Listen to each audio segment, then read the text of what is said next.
சாக்கடையில பெரிய பெரிய முதலையெல்லாம் இருக்கு. அதை எப்படி சரி பண்றது? சரிங்க. நம்ம உலகத்திலேயே நடக்காத ஒரு பெரிய மாநாடு இன்னைக்கு தமிழ்நாட்டுல நடந்திருக்கு. ஆமாங்க. அது மட்டும் இல்லங்க. இன்னும் பல உண்மையான செய்திகள் நம்ம வீடியோக்குள்ள இருக்கு. தமிழ்நாட்டுல என்ன மாதிரியான செய்திகள்லாம் போயிட்டு இருக்கு அப்படின்னு பல உண்மையான செய்திகளோட நான் இன்னைக்கு உங்களை சந்திக்கிறதுக்காக வந்திருக்கேன். வாங்க உண்மையின் குரல் நான்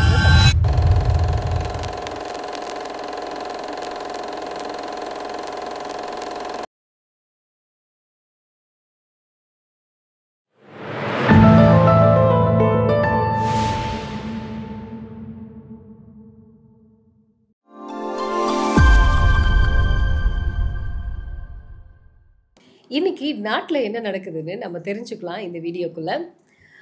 சாக்கடைய சுத்தம் பண்றதுக்கு பல கோடிகள் தமிழக அரசு ஒதுக்கி இருக்காங்க. ஆனா கூவம் நதியில மட்டும் சுத்தம் பண்றதுக்கு 1400 கோடி 750 கோடி அப்ப கருணாநிதி 3 கோடி ஒதுக்கி இருந்தாரு. ஆனா அதெல்லாம் எங்க போச்சு அப்படின்னா இப்ப எதுக்கு இந்த செய்தி அப்படின்னு கேட்டீங்கன்னா, ஆமாங்க, ஐரோப்பிய நாட்டுல பிரான்ஸ்ல பாரிஸ்ல ஒரு சின்ன ஏரியாவுல 780 கிலோமீட்டர் தூரத்துல இருக்கக்கூடிய சீயன் நதிய 1409 கோடிக்கு வெறும் 1409 கோடிக்கு 780 கிலோமீட்டர் தூரத்துல இருக்கக்கூடிய ஏரிய சுத்தம் பண்ணி 100 வருஷத்துக்கு அப்புறம் மக்கள் அதுல நீச்சல் அடிச்சிட்டு இருக்காங்க. ரொம்ப அழகா இருக்கு.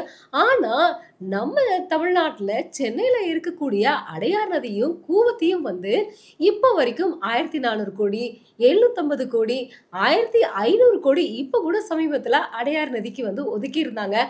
ஆனா வெறும் 44 கிலோமீட்டர் 74 கிலோமீட்டர் சுத்தம் பண்றதுக்கே இவ்வளவு கோடிய ஒவ்வொரு வருஷமும் திமுக அரசு ஒதுக்கிட்டே இருக்காங்க. ஆனா சுத்தம் செஞ்சு பாடே இல்லைங்க. ஏன் அப்படின்னு கேக்குறீங்களா?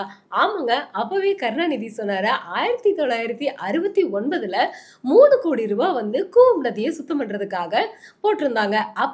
அப்போ இருந்த நேர்மையான கம்யூனிஸ்ட் கட்சி ஒரு கேள்வி கேட்டாங்க, கருணாநிதி அவர்களே 3 கோடிய கூவத்துல போட்டீங்களே, என்னாச்சு, சுத்தம் பண்ணியாச்சான்னு கேட்டாங்க. அதுக்கு கருணாநிதி சொன்னாரு, சுத்தம் பண்றதுக்காக முதற்கட்ட பணிகளுக்காக நாங்க போயிருந்தோம். அதுக்குள்ள அவ்வளோ பெரிய முதலை இருக்கு, அதனால கடிச்சு எல்லாத்தையும் கொதறிடணும், அதனால சுத்தம் பண்ற பணியை நாங்க ஸ்டாப் பண்ண போறோம்னு சொன்னாரு. அப்ப அந்த 3 கோடி என்னாச்சு அப்படின்னு சொல்லி கம்யூனிஸ்ட் கேட்கும் பொழுது, 3 கோடிய முதலைக்கிட்ட நாங்க கூவத்துல போட்டதும் அது எல்லாத்தையும் சாப்பிட்டுச்சு, அதனால இப்போ அந்த 3 கோடியை திரும்ப எடுக்க முடியாதுன்னு சொன்னாரு. அப்போ ஒரு பவுன், அதாவது ஒரு பவுன் நகை 100 ரூபாய் தான். இன்னைக்கு அந்த 3 கோடியை கணக்கு போட்டு பாத்துக்கங்க, எவ்வளவு குட்டி போட்டிருக்கோம் அந்த 3 கோடி. இன்னைக்கு முதலையும் குட்டி போட்டுருச்சு அப்படின்னு சொல்லிட்டு கோடி கோடியா தமிழக அரசு இப்ப வரைக்கும் கூவ நதியில போட்டுட்டு இருக்கு. கோலார் தங்க வயலையே இவங்க போட்ட இந்த கூவம் நதியில இருக்கக்கூடிய பணத்துல வாங்கிடலாங்க, அந்த அளவுக்கு கூவத்துல கொட்டியிருக்காங்க. சரி, தமிழக அரசு கூவத்தை வச்சு இன்னும் எவ்வளவு சம்பாதிக்க போகுது அப்படிங்கறத உங்களுடைய கருத்திலேயே விட்டுறேன். காமெடி நடிகர் கிங்காங்கோட இல்ல திருமண விழாவிற்கு தமிழக முதல்வர் மு.க. ஸ்டாலின் போயிருக்காரு. ஏன்னா கிங்காங் அவர்கள் எல்லாருடைய வீட்டுக்கும் எல்லா விஐபி வீட்டுக்குமே பத்திரிகை வச்சது பெரிய செய்தியாக வந்தது நம்ம எல்லாருக்குமே தெரியும். ஆனா எடப்பாடி அவர்கள் கிங்காங்குடைய கல்யாணத்துக்கு போகல. தாவேகா தலைவர் விஜய் அவர்கள் இந்த கல்யாணத்துக்கு போகவே இல்லைங்க. ஆனா சிறிய நடிகராக இருந்தாலும் நம்மளுடைய தமிழக முதல்வர் எல்லாத்தையுமே மதிச்சு கண்டிப்பா அவங்களுடைய வீட்டு நிகழ்ச்சிகள்ல கலந்துக்குவார் அப்படின்னு பல செய்திகளை இன்னைக்கு ஊபிஸ் பயங்கரமா ட்ரெண்டிங்ல விட்டுக்கிட்டு இருக்காங்க. சரிங்க, அவரு சிறிய நடிகராக இருந்தாலும் மதிச்சு கல்யாணத்துக்கு போனீங்க, அதையெல்லாம் நாங்க ஏத்துக்கிறோம். ஆனா இப்ப வரைக்குமே சிவகங்கை மாவட்டத்துல அஜித்குமாருடைய வீட்டுக்கு நீங்க இப்ப வரைக்குமே போகவே இல்லையே. துணை முதல்வரும் போகவே இல்லை, தமிழக முதல்வரும் போகவே இல்லையே. என்ன காரணம்? சிவகங்கை மாவட்டம் தமிழ்நாட்டுல இருக்குதா அப்படிங்கிற ஒரு சந்தேகம் முதல்வருக்கு வந்துருச்சோ அப்படின்னு நான் யோசிக்கிறேன். இல்ல வழி தெரியலையா அப்படிங்கறத எனக்கு இருக்கக்கூடிய கேள்வி. உங்களுக்கும் அதே கேள்வி இருந்துச்சுன்னா மறக்காம கமெண்ட் செக்ஷன்ல கமெண்ட் பண்ணிடுங்க. இனிமே வீட்டுக்கே டோர் டெலிவரி பண்ண போறாங்க. என்னன்னு கேக்குறீங்களா? ஆமாங்க, தமிழக அரசு 16 லட்சம் மக்களுடைய வீட்டுக்கு ரேஷன் பொருட்களை டோர் டெலிவரி செய்ய போறதாக தகவல் வெளியாயிருந்துச்சு இல்லையா? ஆமாங்க, ஆகஸ்ட் 15ஆம் தேதியில இருந்து இந்த திட்டம் நடைமுறைப்படுத்த போறதா தமிழக முதல்வர் ஸ்டாலின் அவர்கள் சொல்லியிருந்தாரு. இதுக்கு வந்து முன்னெச்சரிக்கையாக இதுகெல்லாம் வந்து ட்ரை பண்ணி பார்த்துட்டு இது சக்சஸ் ஆயிடுச்சு. அதனால இனிமே வந்து வீட்டுக்கே வீட்டு விநியோகம் வந்து செய்ய போறோம் ரேஷன் பொருட்களை அப்படின்னாங்க. ஏற்கனவே கேப்டன் விஜயகாந்த் அவர்கள் இந்த திட்டத்தை நடைமுறைப்படுத்த போறதா சொல்லியிருந்தாரு. அதெல்லாம் சாத்தியமே கிடையாது அப்படின்னு மு.க.ஸ்டாலின் அப்ப துணை முதல்வராக இருக்கும் பொழுது சொன்னாரு. ஆனா இப்ப மட்டும் எப்படி சாத்தியமாச்சு? 16 லட்சம் வீடுகளுக்கு எப்படி வந்து வீட்டு பொருட்களை கொடுப்பீங்க? அது மட்டும் இல்லாம 10 நாள்ல ரேஷன் கடைக்கு போனோம்னா எண்ணெய் தீந்துருச்சு, பருப்பு தீந்துருச்சு, சர்க்கரை தீந்துருச்சு, அரிசியே தீந்துருச்சு, உங்க பேரே ரேஷன் கார்டுல இல்ல அப்படின்னு பல விஷயங்களை வந்து ரேஷன் கடையில இருக்கிறவங்க சொல்லுவாங்க. சரி, இப்ப மட்டும் வந்து எப்படிங்க வந்து ரேஷன் கடையில எல்லா பொருளுமே வரும் அப்படின்னு ஒரு கேள்வி இருக்கு. அது மட்டும் இல்லாம நம்மளுக்கு நல்ல தரமான ரேஷன் பொருட்களை திமுக அரசு உங்களுக்கு தரப்போகுது அப்படின்னு சொல்லி ஸ்டாலின் அவர்கள் ஆட்சிக்கு வரும்போது சொல்லி இருந்தாரு. சரி, இப்போ தரமான பொருட்கள் வந்து நாங்க கொடுக்கும் பொழுது வீட்டுக்கு LED பல்பு கொடுக்க போறோம். நாங்க வந்து பொருட்களை கொடுக்கும் பொழுது உங்களுக்கு தேவையான விஷயங்களை கேட்டுட்டு அதுக்கு தகுந்த மாதிரி ரேஷன் கடைகள்ல உங்க வீட்டுக்கு தேவையான பொருட்களையும் வந்து வீட்டு விநியோகம் நாங்க செய்ய போறோம் அப்படின்லாம் சொன்னாங்க. ஆனா LED பல்பு எதுக்குங்க? அதுக்குதான் வந்து விடியல் அரசு இருக்கே அப்படின்னு தான் பல்ப்லாம் கொடுக்கவே இல்லையோ அப்படின்னு நான் யோசிக்கிறேன். சரி, இப்போ ரேஷன் கடையில 10 நாளே வந்து அரிசி, பருப்பு, சர்க்கரை எல்லாம் தீந்துச்சுன்னு சொல்றவங்க இப்போ வீட்டுக்கு வந்து விநியோகம் பண்ணக்கூடிய பொருட்களுக்கு அந்த வண்டிக்கு பெட்ரோல் ஊத்தணும். அது மட்டும் இல்லாம இந்த டிராவலிங் சார்ஜஸ்க்கெல்லாம் வந்து பணம் வேணுமே. இல்ல இதுல ஏதாவது கொள்ளையடிக்கலான்னு இது பிளான் பண்ணியிருப்பாங்களோ? ஏற்கனவே வந்து அறப்போர் இயக்கம் சார்பில் 799 கோடி ரூபாய் வந்து ரேஷன் கடையில் ஊழல் நடந்திருக்கு. டபுள் மடங்கு வந்து டிராவலிங் சார்ஜஸ் வந்து டெண்டர் போட்டு வச்சிருக்காங்க அப்படின்னு இப்போ 2 நாளைக்கு முன்னாடி தான் வந்து அவர் வந்து பெரிய கம்ப்ளைண்ட்ஸ் கொடுத்திருந்தாரு. இப்போ இந்த ரேஷன் பொருட்கள்ல 799 கோடியை தாண்டி இன்னும் எவ்வளவு கொள்ளையடிக்க போறாங்க அப்படின்னு எனக்கு கணக்கு தெரியலங்க. உங்களுக்கு தெரிஞ்சிச்சுன்னா மறக்காம கமெண்ட் செக்ஷன்ல கமெண்ட் பண்ணிடுங்க. கோவில் பணத்தை வச்சு காலேஜ், யூனிவர்சிட்டி, ஸ்கூலு இதெல்லாம் வந்து கட்டலாமா? இதெல்லாம் கட்டக்கூடாது அப்படின்னு எதிர்க்கட்சி தலைவர் எடப்பாடி அவர்கள் வந்து தமிழகத்தை காப்போம், மக்களை மீட்போம் அப்படிங்கிற பிரச்சாரத்துல சொல்லியிருந்தாரு. அதுக்கு சேகர்பாபு, எம்ஜிஆரும் ஜெயலலிதாவும் வந்து கோயில் காசுல வந்து காலேஜ்லாம் கட்டவே இல்லையா? சதி செய்யறோம் அப்படின்னா அவங்கெல்லாம் வந்து சதி செஞ்சாங்களா அப்படிங்கிற ஒரு கேள்வி எழுப்பியிருந்தாரு. அதுக்கு தமிழக முதல்வரும் வந்து ஒரு பதில் சொல்லியிருந்தாரு. என்ன அப்படின்னு கேக்குறீங்களா? கொடுத்த காசுக்கு மேல கூவுறான் பாய்வன் அப்படின்னு நம்ம வடிவேலு அவர்கள் வந்து ஒரு காமெடி வரும்ல, அதே மாதிரி சொல்லிட்டு என்னப்பா இது பாஜகவோட ஒரிஜினல் வாய்ஸாவே வந்து மாறிட்டாரு, டப்பிங் வாய்ஸ்ல இருந்தவர் ஒரிஜினல் வாய்ஸாவே மாறிட்டாரு, போங்கப்பா போங்கப்பா பொழப்ப பாருங்கப்பா அப்படின்னு சொன்னாரு. ஆனா அதற்கு பதில் தர விதமா எடப்பாடி அவர்களும் வந்து தெளிவான ஒரு விளக்கத்தையும் கொடுத்திருந்தாரு. அது என்ன அப்படின்னு கேட்டீங்கன்னா, ஏங்க கோயில் காசுல வந்து நீங்க காலேஜ் கட்டுங்க, கண்டிப்பா நாங்க வேண்டாம்லாம் நாங்க சொல்லவே இல்லை. ஆனா அதுல வரக்கூடிய மாணவர்களுக்கு பயனளிக்கும் விதமா இருக்கணும்.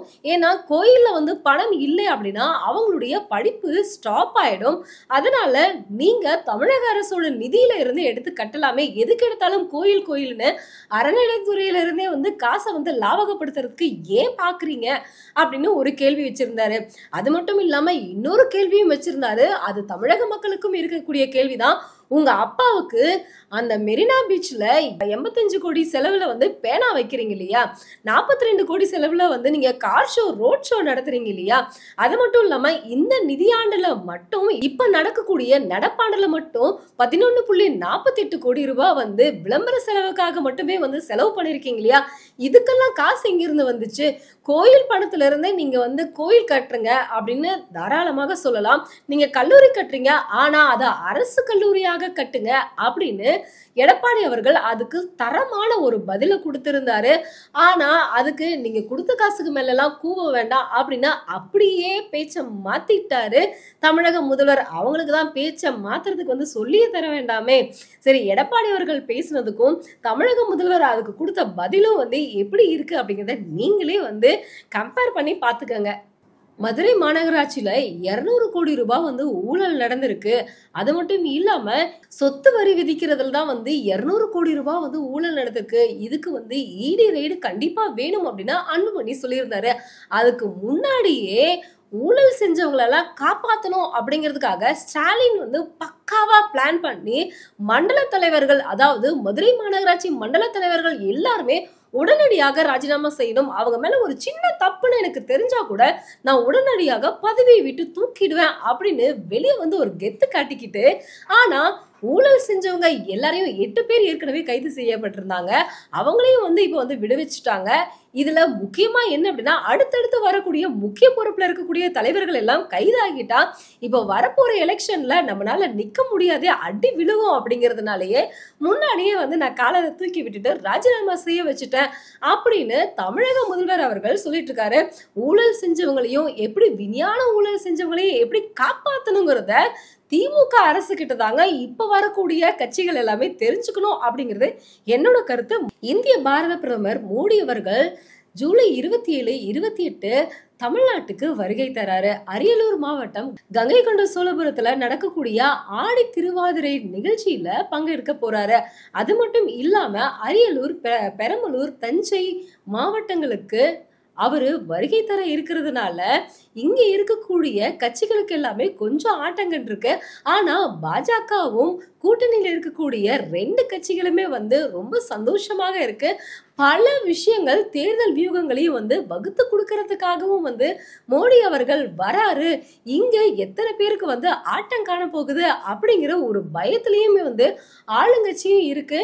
மற்ற கட்சிகளும் வந்து கொஞ்சம் யார் யாரெல்லாம் மீட் பண்ண போறாரா அப்படிங்கிற ஒரு பயத்திலேயே இருக்கிறதாகவும் ஒரு தகவல் வெளியாயிருக்கு. சரி, பார்க்கலாம் என்னதான் நடக்குது அப்படின்னு. ஓரணியில் தமிழ்நாடு, தமிழகத்தை காப்போம், மக்களை மீட்போம் அப்படிங்கிறது இதெல்லாம் ஒரு பக்கம் போயிட்டு இருக்க, உலகத்திலேயே வந்து இப்படி ஒரு மாநாடு யாருமே நடத்தி இருக்க மாட்டாங்க. ஆமாங்க, ஆடு மாடுகள் எல்லாம் சேர்ந்து ஒரு மாநாடு நடத்தியிருக்க அப்படின்னா அது வந்து பெரிய விஷயம் தானே. ஆமாங்க, நாம் தமிழர் கட்சியினுடைய சீமான் அவர்கள் ஆடு மாடு மாநாடு அப்படின்னு ஒண்ணு நடத்தியிருந்தாரு. அதுக்கு எங்களுக்கெல்லாம் வந்து ஓட்டு உரிமை கொடுத்துருங்க, நாங்க வந்து சரியான தலைவரை வந்து நாங்க தேர்ந்தெடுத்துக்கிறோம், எங்களுக்கு உணவுகள் எல்லாம் வேணும், எங்க கிட்ட தேவையானதெல்லாம் நீங்க எடுத்துக்கிறீங்க, ஆனா எங்களுக்கு சாப்பாடு மட்டும் கொடுக்க மாட்டேங்கிறீங்க, எங்களை பராமரிக்காத ஒருத்தர் வந்து இருக்கிறாங்க அப்படின்னா அதுக்கு கால்நடைத்துறை அமைச்சர் எதுக்கு, எங்க கிட்ட இருந்து வந்து சாப்பாடு எல்லாமே எடுத்துக்கிறீங்க, தேவையானது எல்லாமே எடுத்துக்கிறீங்க, ஆனா எங்களுக்கு தேவையான உணவுகள் எல்லாம் கொடுக்க மாட்டேங்கிறீங்க, அதுக்கு பால்வளத்துறை அமைச்சர் எதுக்கு, இது எல்லாம் வந்து தேவையே இல்லை, எங்களுக்கு ஓட்டு உரிமை கொடுங்க, நாங்க வந்து நல்ல தலைவரை வந்து தேர்ந்தெடுத்துக்கிறோம், நாங்க போராட்டமே ஆரம்பிக்க போறோம் அப்படின்னு ஆடு மாடுகள் எல்லாம் பிரச்சாரத்துல இப்படிதான் வந்து பேசுச்சு அப்படின்னு சீமானவர்கள் ஆடு மாடு கிட்டேயே வந்து பிரச்சாரத்தையும் பேச்சுவார்த்தையும் நடத்தி இருக்காருங்க. இதை கேட்கும் பொழுது எனக்கு சிரிப்புலாம் இல்ல, அப்படி பேசி இருந்தா என்ன சொல்லியிருக்கோம் அப்படிங்கிறது தான் நான் யோசிக்கிறேன். அவருடைய மாநாட்டை பத்தி நீங்க என்ன நினைக்கிறீங்க அப்படிங்கிறதையும் மறக்காம கமெண்ட் செக்ஷன்ல கமெண்ட் பண்ணிடுங்க. ஓகே, இன்னைக்கு நாட்டுல என்ன செய்திகள் எல்லாம் போயிட்டு இருக்கு அப்படிங்கிறது எனக்கு தெரிஞ்ச பல உண்மையான செய்திகளை உங்களோட நான் ஷேர் பண்ணிக்கிட்டேன். இன்னும் பல உண்மையான செய்திகளோட நான் நாளைக்கு உங்களை வந்து மீட் பண்றேன். உண்மையின் குரல்ல நான் உங்கள் தமிழ்.